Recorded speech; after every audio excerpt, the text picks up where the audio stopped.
Khăm cho nông bao nhiêu nè, trong nông chậm nuôi bao nhiêu. Trời ơi, mặt đây nha bà.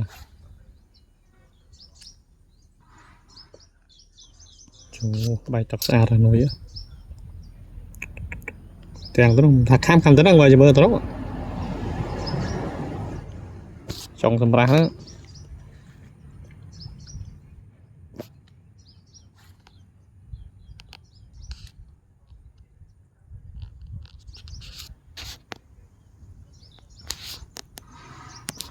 Trời, bay tắc xa đó.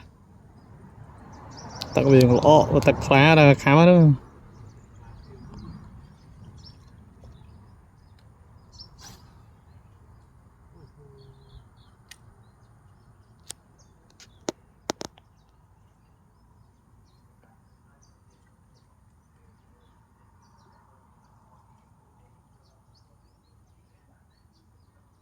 Tiền một lô lao rồi.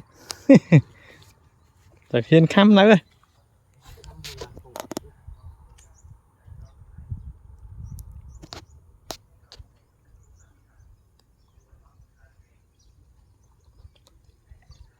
Là cho đào cái băng sân anh pêch một môn cái băng này cái Việt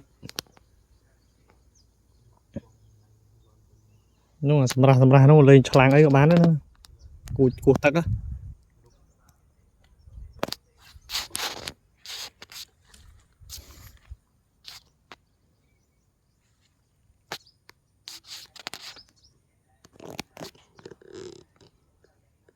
Trời, chào bạn ngay á.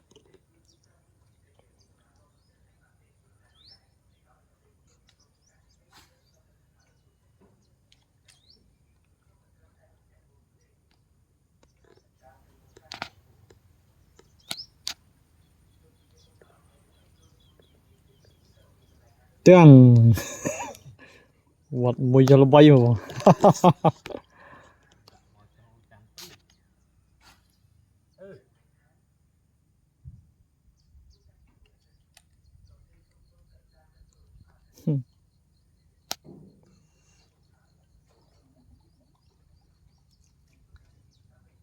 Thla chụp ấy đúng làm sai khăm cái khai là người tôi giúp bơ hay đấy mà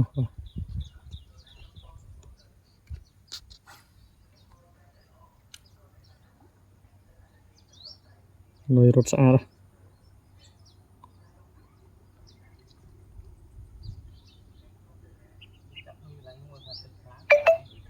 đâu rồi thọc tới rồi.